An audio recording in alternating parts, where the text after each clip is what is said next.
Yeah.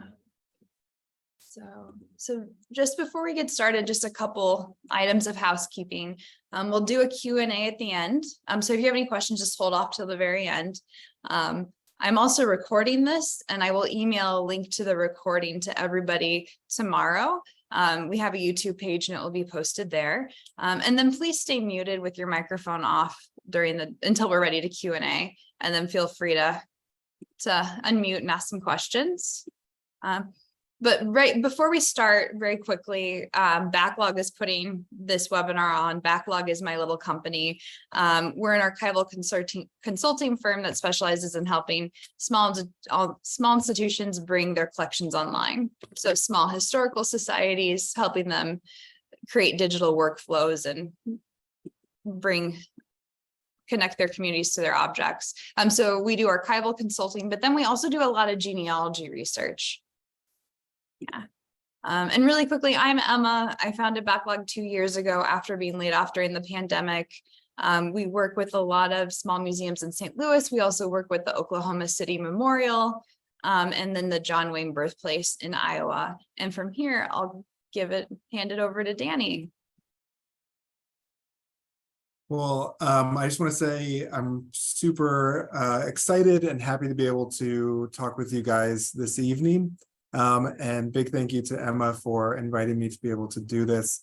I was a St. Louisan for about a decade and really love St. Louis. So being able to connect with Emma, who's based there, was super exciting.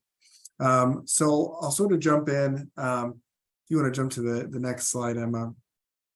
So I'm going to be talking a little bit about my experience investigating the history of Latinos in St. Louis, particularly the history of the Mexican community there. And I'm going to use that as sort of a case study to explore the ways in which we can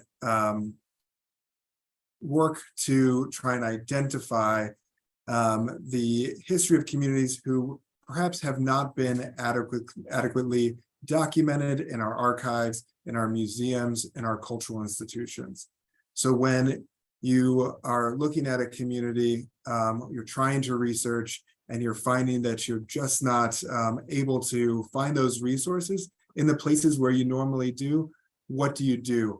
I think oftentimes the conclusion is, all right, well, let's move on to the next project. Perhaps there just isn't a story here. I'm going to try and encourage folks to take a few more steps and to dig a little bit deeper to try and identify where these stories might live. So my particular experience was related to the Latino community in St. Louis. And when I started my research, it was really driven out of personal interest.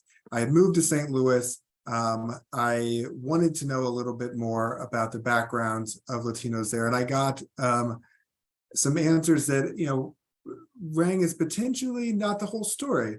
There was a lot of, we have a Latino community. You can go down to Cherokee Street where there were a lot of businesses, but it's a fairly new community. It's been around since like the 1980s. And so this was sort of the identification of a problem, or at least something I wanted to investigate. So I went on this journey and I found a number of things. And before I dig into the ways in which I did that, I want to give you some examples of the kind of stories that we're able to dig up, because I think it's important to start there so you guys see that there was an incredible story, a huge story to dig up. So we're not talking about things in the margins here. We're talking about really significant history of a long standing community. Sam, if you can jump to the next slide. So I mentioned that the community, a lot of folks were telling me that it started in the 1980s. What I found was that was wrong by a pretty large margin. The community actually went back. There were Mexican and Mexican Americans living in St. Louis going all the way back to at least the 1850s. The man leaning back in the fancy chair here is a man named Miguel Otero Jr. So Otero was part of a really long-standing family, significant mercantile businesses across the country. particularly in the American Southwest. His family would be really integral in New Mexican politics, but in particular, he was one of the territorial governors of New Mexico Territory and was born in St. Louis, Missouri. This is just one example of some very early history of Latinos, of Mexicans, of Mexican Americans, and their origins in St. Louis. So important. So now we're talking about significant folks, played a big impact on national history, but also taking us back much further. So you can jump to the next slide. By the 1870s, 1880s, St. Louis was really looking to Latin America, particularly sort of the northern part of Mexico, for trade. And naturally, trade led to numbers of immigrants and intermarrying with St. Louisans. There was a lot of movement back and forth, and it was driven by three institutions that were all established in St. Louis in the 1870s and 1880s. There was a Mexican and Spanish mercantile exchange. There was a newspaper that went across Mexico called El Comercio del Valle. And there was one of the first Mexican consulates in the United States. So that is all really, really significant history, stuff that we needed to investigate and find out a lot more about. If you jump to the next slide. In the first few years of the 20th century, you had the relocation to St. Louis of members of the Mexican Liberal Party. This is an excerpt from the St. Louis Post-Dispatch. There were a number of major stories in the Post-Dispatch about what they called the St. Louis Junta. These folks were led by the Magellan brothers. They're often called the Maganistas. So they were dedicated to opposing Porfirio Diaz and his leadership in Mexico.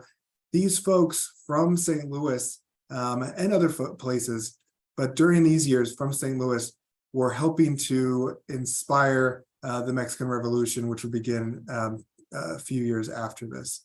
Really fascinating, really important, not just in the history of the United States, the history of Mexico. This is an international story with St. Louis playing an important role. So you can jump to the next slide. In the 1920s, St. Louis became a center, an important junction point for Mexican immigrants who were making their way into the Midwest. This is a drawing and a photograph showing the location of, it's part of a boxcar community that existed on the north side of St. Louis. And I talk about this because this is a period where St. Louis is home to a number of settlement agencies, recruiting agencies, employment agencies that would go to northern Mexico, to the American Southwest, would recruit Mexican workers to come to St. Louis, as well as a number of other locations around the Midwest. So really important role in sort of helping to establish early populations across the Midwest and beyond. So we can go to the next slide.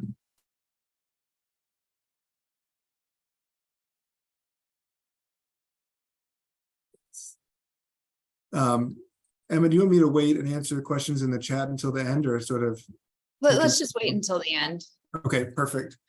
So there were a number of institutions that were established in St. Louis. We found that there was a early Spanish language church led by two priests who were Mexican immigrants, refugees from the Mexican Revolution.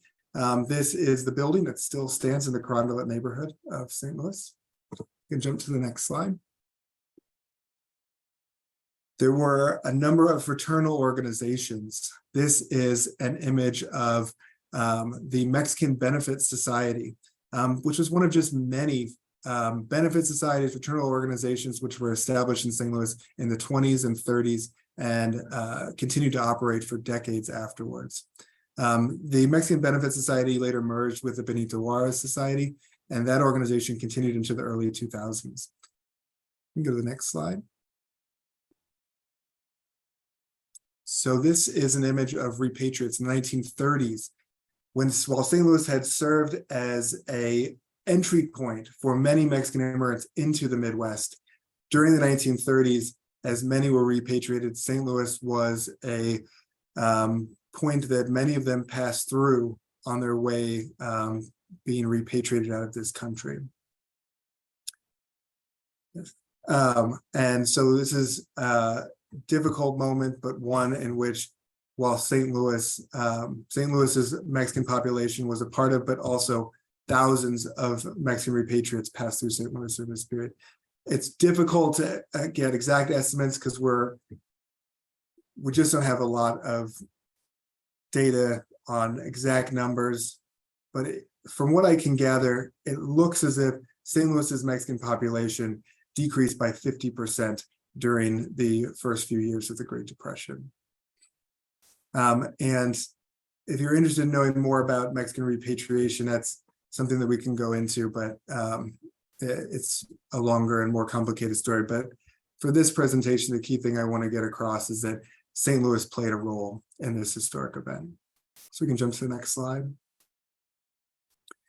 Post the repatriation, you saw a increase in Mexican immigrants in agricultural fields. This is an image from western part of St. Louis County. Now it's called Chesterfield.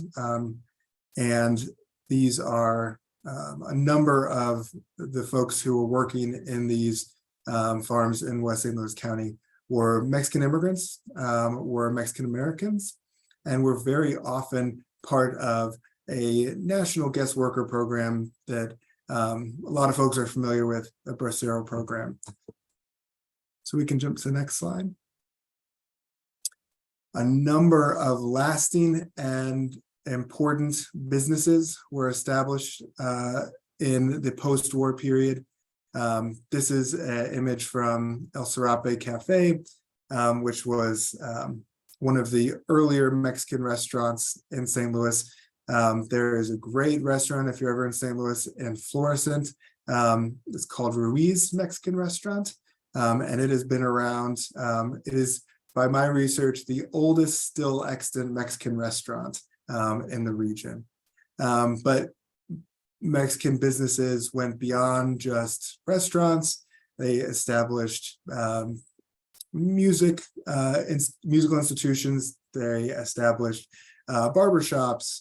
They helped to build some of the largest companies in St. Louis. There's a great story about a man by the name of Gus Zuniga, and he established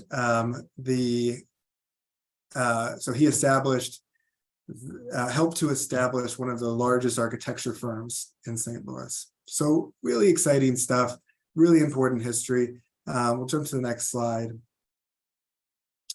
There were a number of artists and musicians of Latino heritage from Mexico and other Latin American countries who came to St. Louis, who worked in St. Louis. And this is just one example. So this is part of an image of a mural that was in the headquarters of the Mexican Benefits Society. I'm sorry, the Benito Juarez Society. And it was a mural that was put up on the wall by local artists not a local artist, by an artist that was traveling through. And this mural was apparently done on canvas so that it could be rolled up and removed.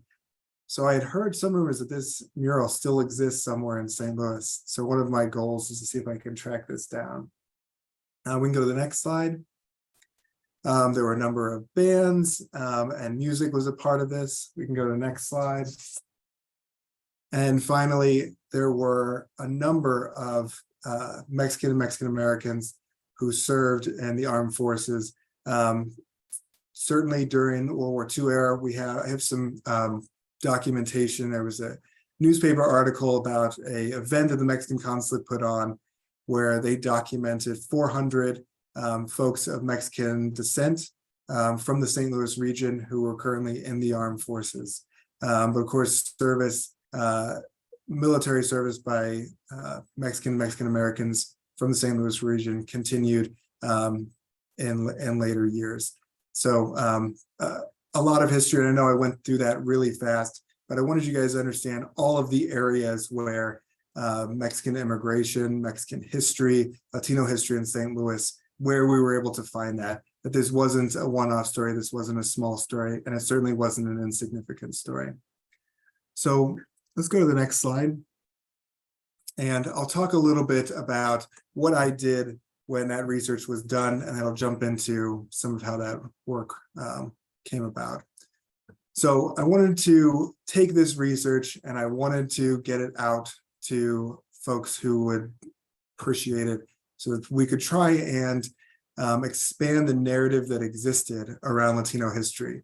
What I was trying to do was to undo that perception that Mexican immigration, Mexican history in St. Louis only went back to the 1980s. So I started by doing outreach with folks in the community who I thought would be most receptive. I already had some relationships with a Hispanic Leaders Group and an organization called the Missouri Immigrant and Refugee Advocates. And so I started there with folks that I knew, with folks that I had a relationship with, and we're able to start to expand that network, meet more people, get more stories, and start to build toward some public history projects. I did a variety of oral history interviews through 2015 and 2016. And I started to do some brief presentations to folks, particularly with Hispanic Chamber of Commerce, a group called Regional Historical Societies, and the County Library.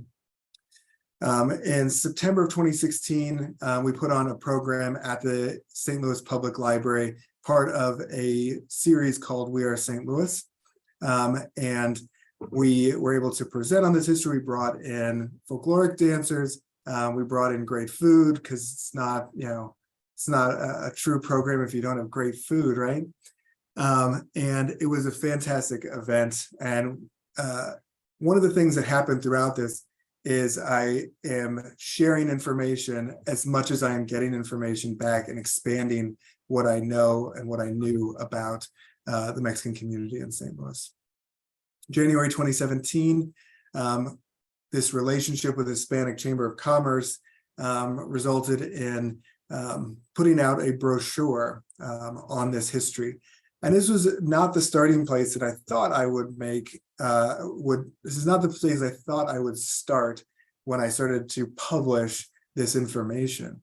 But in conversations with folks at the chamber, they said, what we need is brief information, something that we can give out to members, something that we can give out to folks who are new to the St. Louis region to help them quickly understand the context and the community that has existed and that currently exists.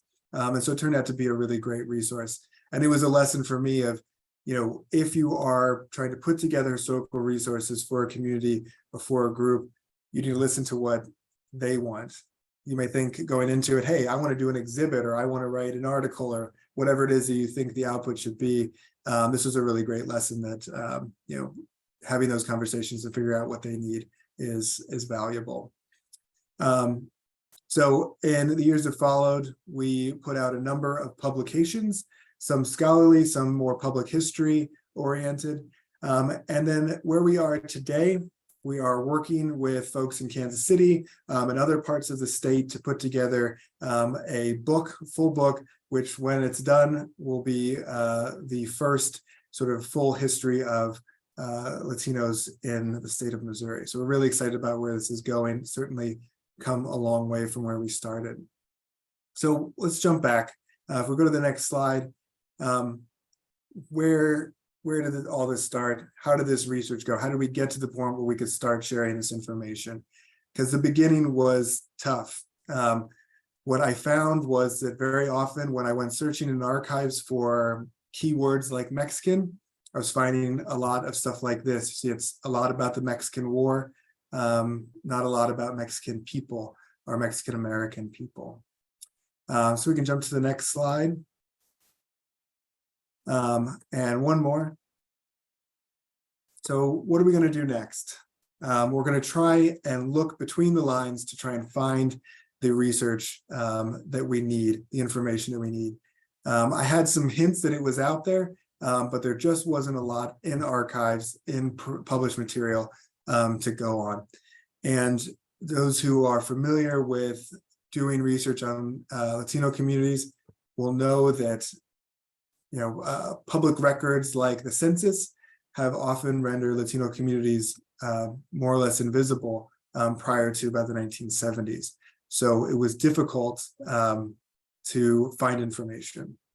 So the first thing I did was try to mine secondary sources that were near the topic. So I knew there wasn't a book out there wasn't an article out there that was going to give me everything I needed. But there were some things that were close. There were books about Mexican immigration, Mexican populations in the Midwest writ large.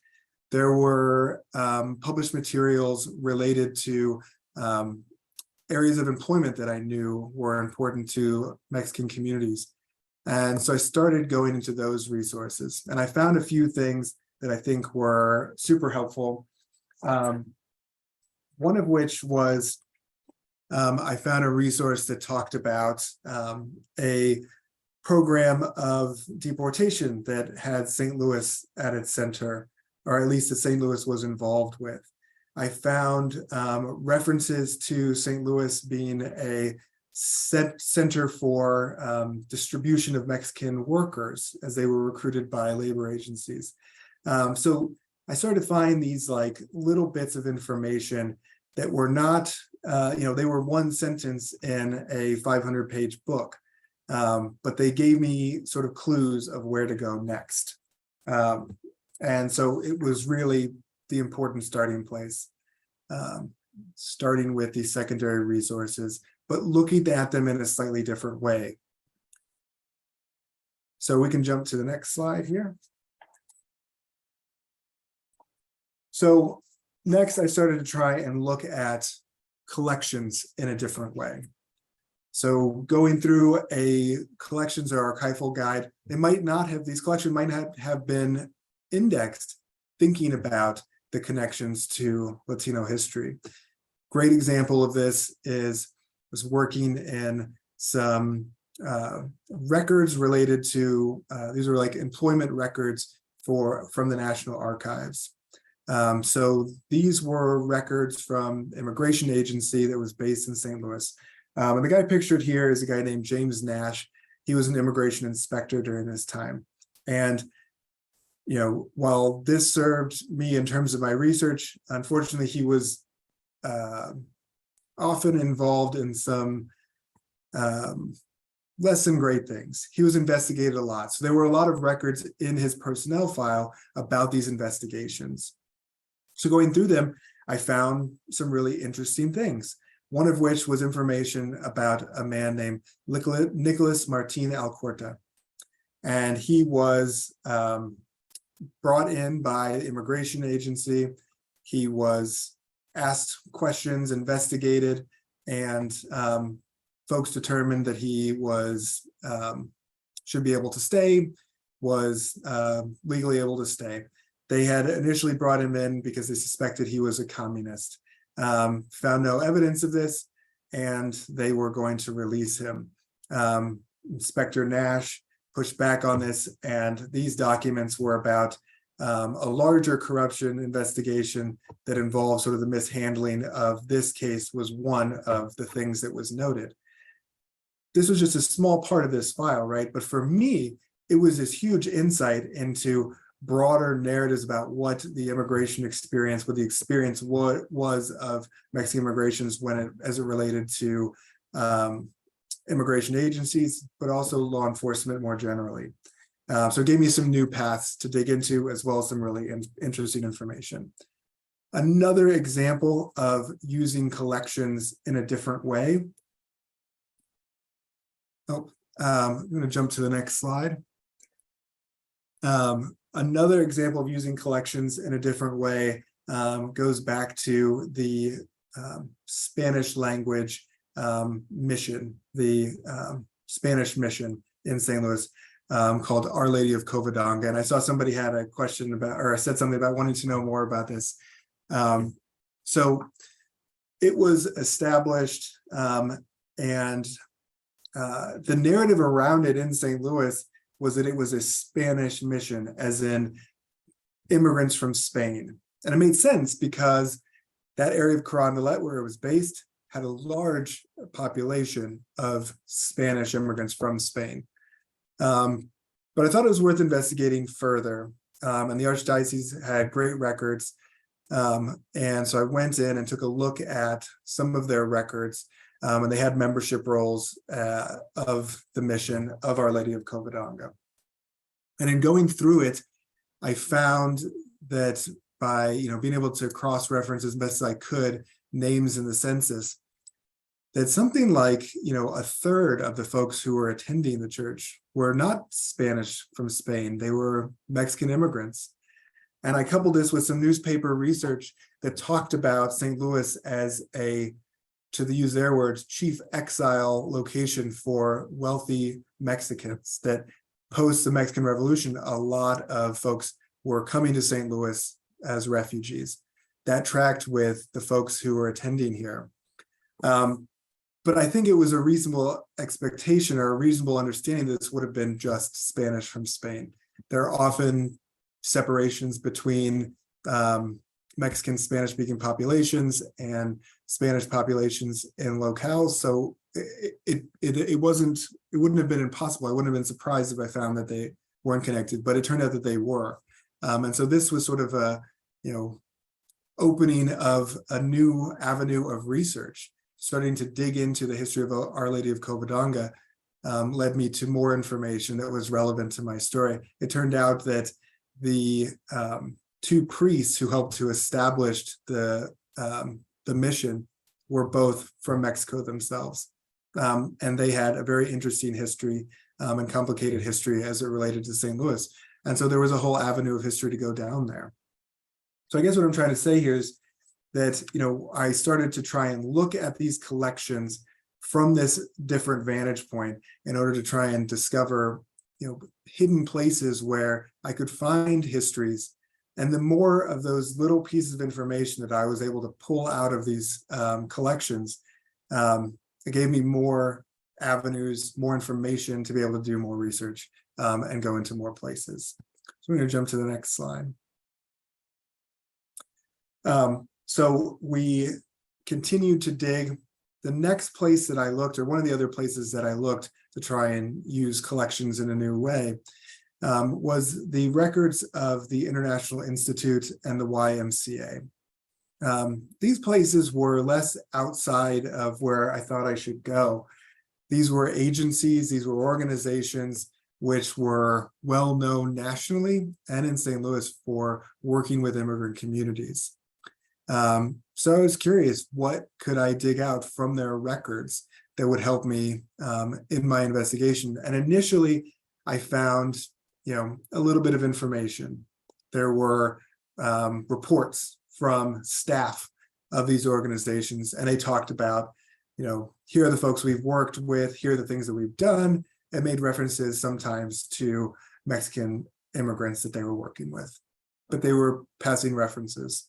If we want to jump to the next slide.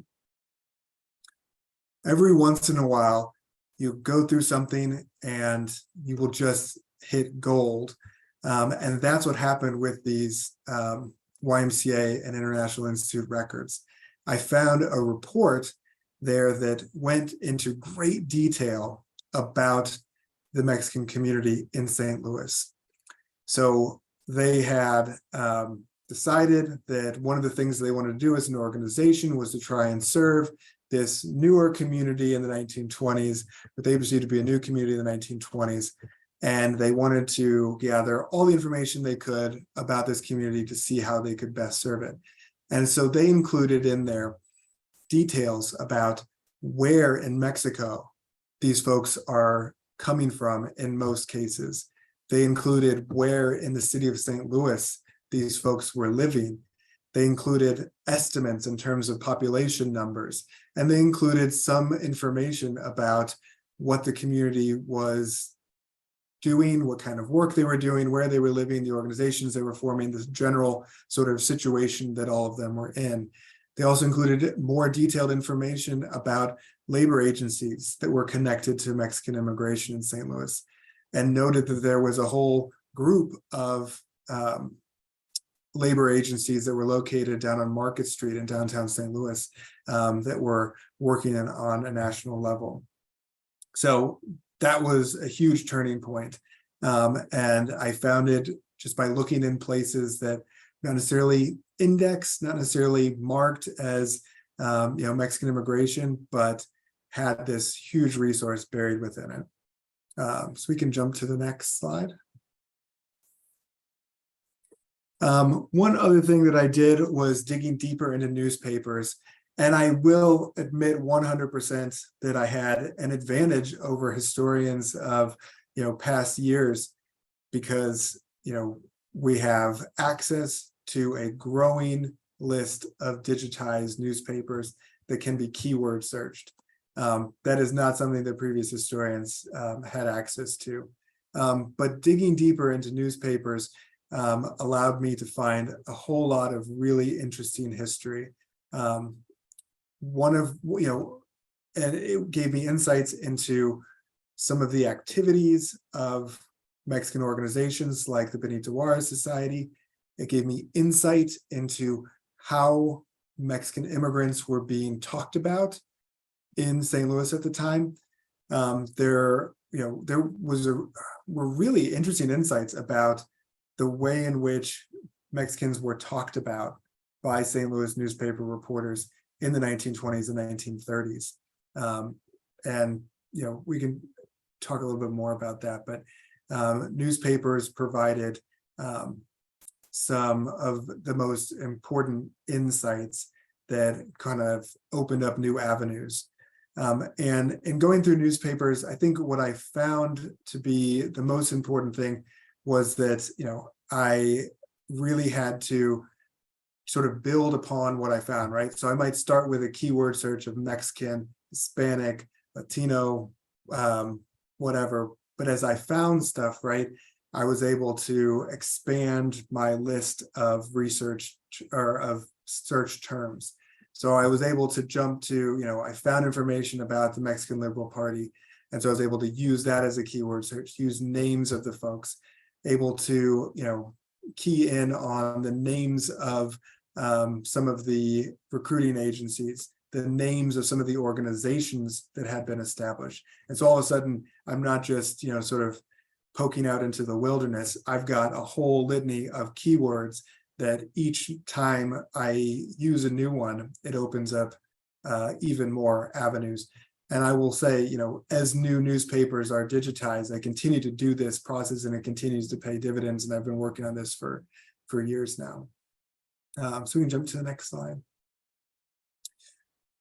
Okay, so I've talked about how, you can find all this stuff hidden between the lines. There's all sorts of opportunities to find stuff in archives, even if it doesn't appear like it's there by using some of your normal tools and methods. But sometimes you reach a limit.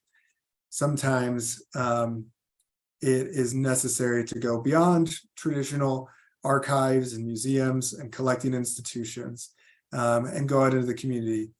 And it's really notable that a lot of these communities that have faced the situation where their stories, their materials have not been collected or have not been collected in a robust way by major institutions, they have found their own ways of preserving their stories. And that is what I found with Mexican community in St. Louis. I started doing oral history interviews with folks. I sat down with, a number of folks doing an hour interview and then coming back to them a few weeks later and sitting down with them for another hour and just, digging through their stories and trying to get over the hurdle of folks feeling like their stories weren't important or weren't interesting. I think that is something that goes beyond just Latino community, certainly, is folks who feel like their stories are ordinary. And as you dig into them, you find that there are incredibly important pieces of information, pieces to this historical puzzle that can be found through these oral histories. But the other thing is, these folks were maintaining their own collections. They were keeping stuff to maintain the record of what the Benito Juarez Society had been doing for decades, what their family had experienced going from, just as an example, going from boxcar community to being able to, purchase a place in a North Side St. Louis neighborhood, to being able to help to establish businesses and really tie deep roots in St. Louis. They had materials to document all this. And in some cases, they had stuff that didn't exist anywhere else. I ran into folks who had photographs in their family albums from the 1920s that showed images of these boxcar communities. I had found one photograph of that boxcar community anywhere else. And so they had just incredible treasures to tell about periods in St. Louis history that just weren't available anywhere else. So going beyond existing collections does become necessary at a point in the process. I would say one thing that I felt was important as I was doing this work was that I did the work of going through secondary materials, of going through archives before I went out and started having conversations with community members. So I wanted to be able to demonstrate that I had a knowledge, that I had an understanding, that I wasn't asking them to give me everything, that I had invested already in these stories, that it was important to me that I had spent the time to do that. But absolutely, doing that work is the next step in the process. And it comes back around in terms of coming full circle, because that work then that you're doing, going out into the community, very often can then turn around and become an opportunity for you to contribute to expanding existing archives, right?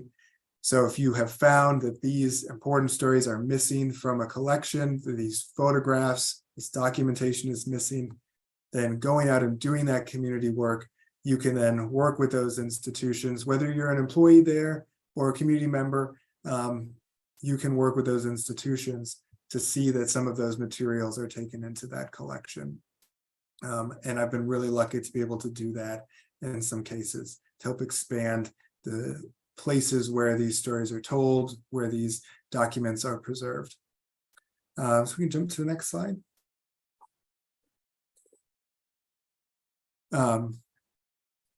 So this is another really good example of using collections in a different way.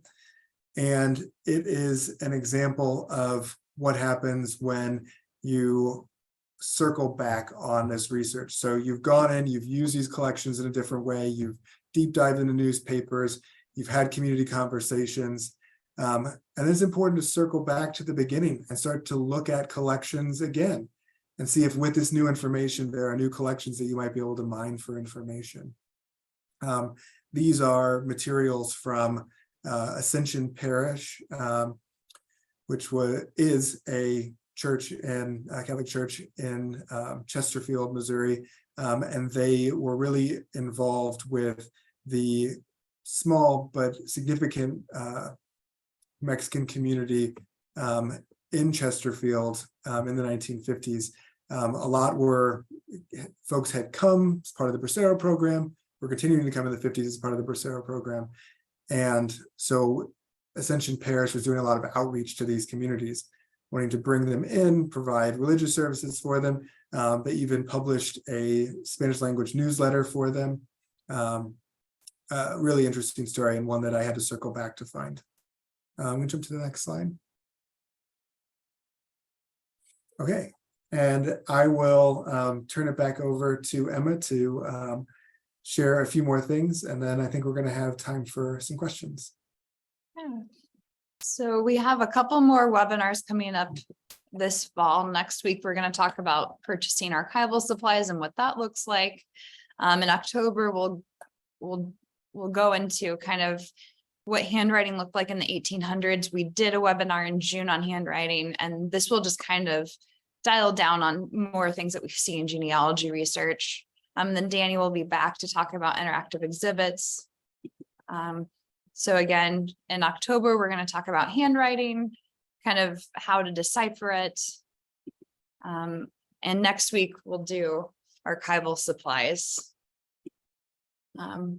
So we've already got a couple of questions in the chat. Danny, I don't know if you want to address those first, and then if anybody wants to unmute after that, then we can have a larger conversation. Perfect. Okay. So first question was, wasn't the Missouri area a part of Spanish territory prior to Louisiana Purchase? And yes, so it's interesting. When the first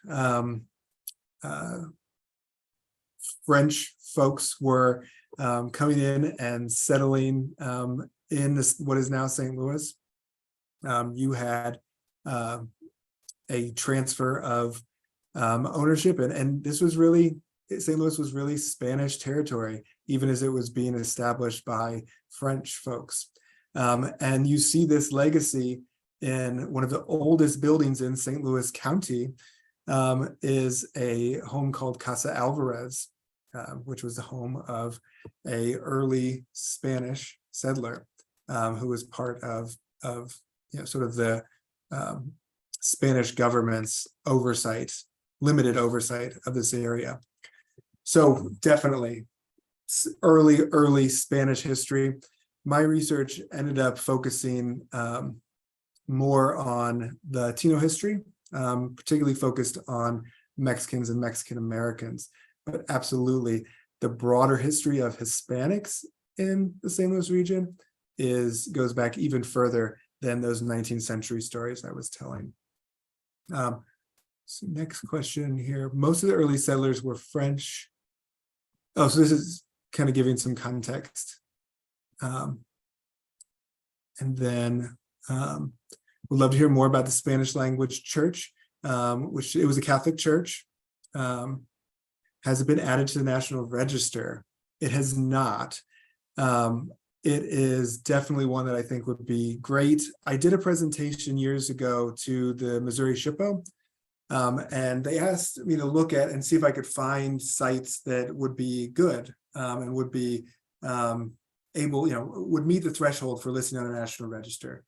One of the challenges was I think there were a lot of sites. We talked about the Mexican consulate and the offices of the Spanish and Mexican Mercantile Exchange.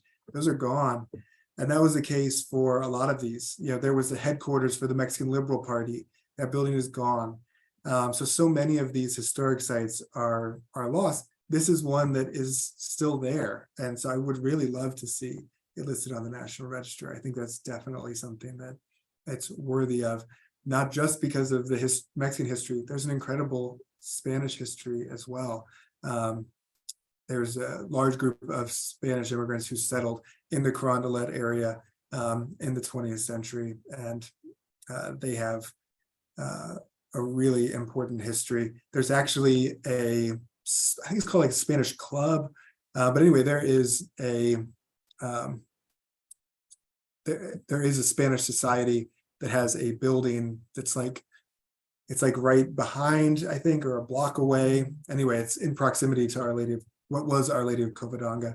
It is now, it's gone through a couple of, it's still a church, but I think it's a Protestant church now.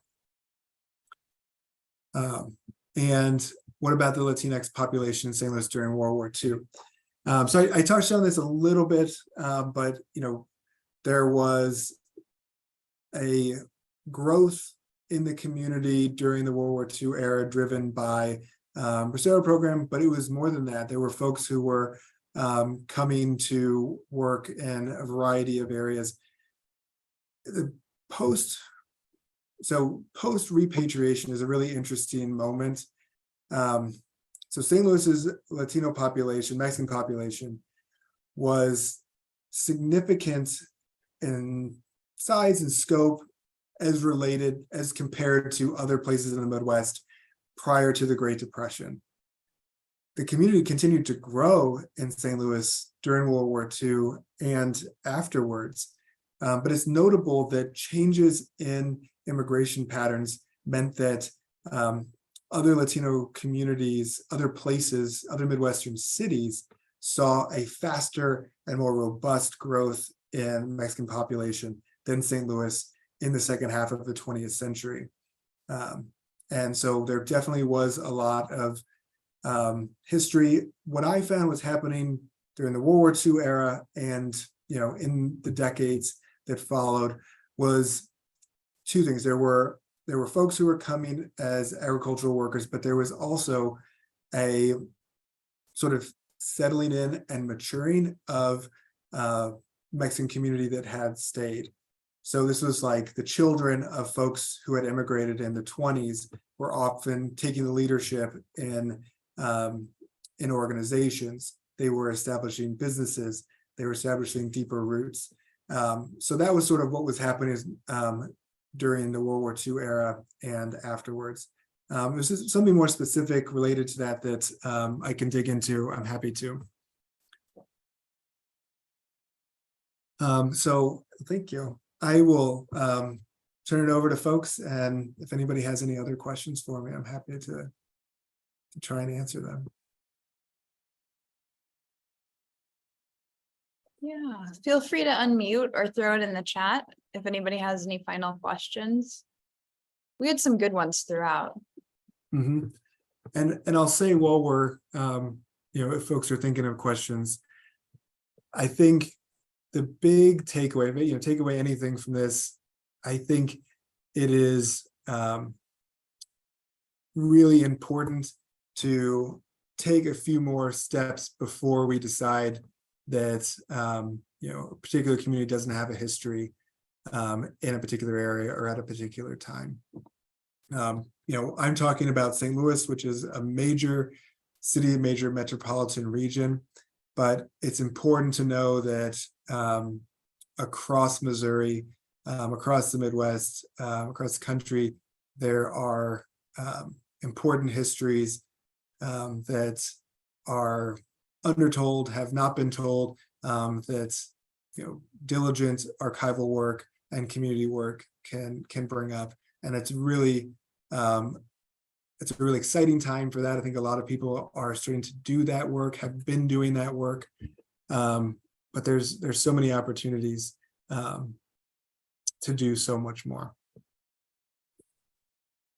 Hi. I'm curious, did you use any records that were from Mexico, or did you look into the availability of those records, or is that the future stage? I mean, I'm not sure if there would be any, but there might be some at the other end of the journey. Yes, yes, there were, and I did. So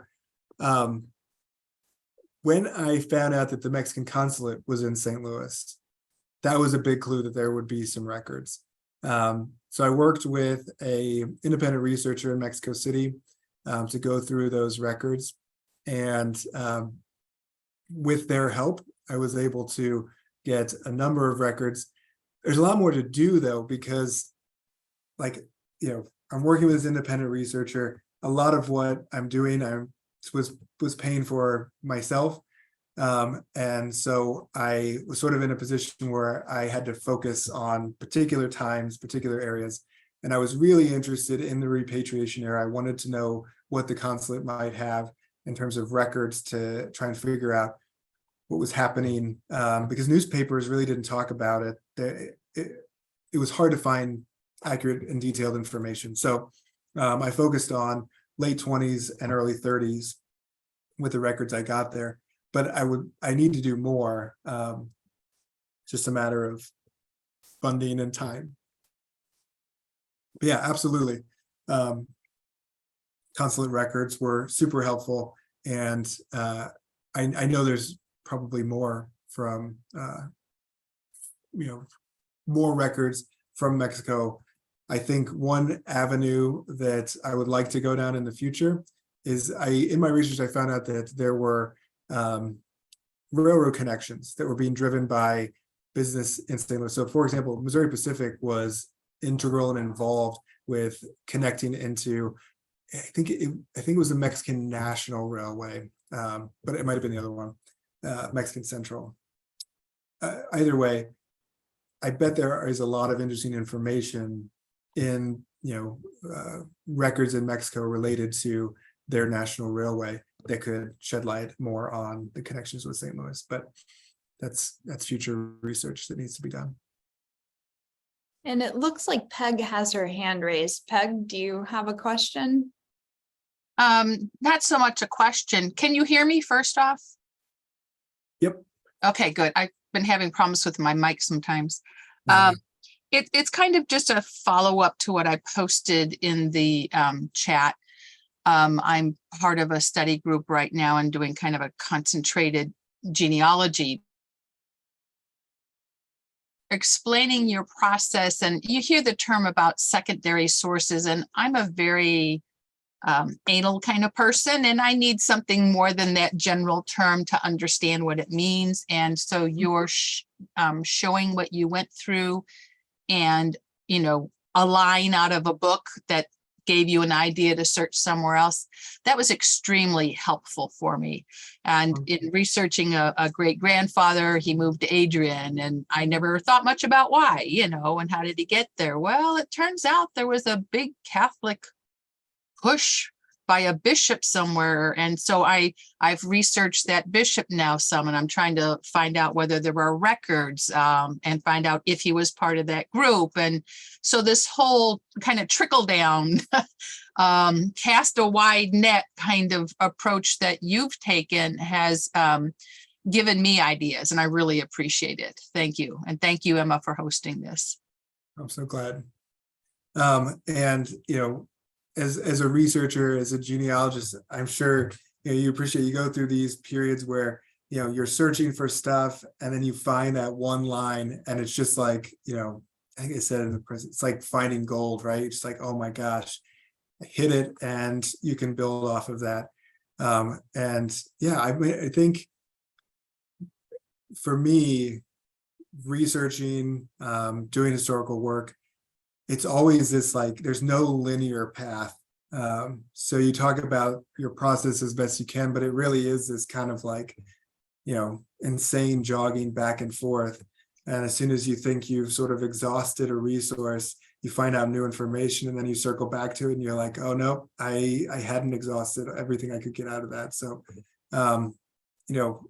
my research on this has been going on a number of years, and I know of major areas where I want more information. I need more information. Well, one of them is I really want to find out more about what was going on in St. Louis during the Chicano movement.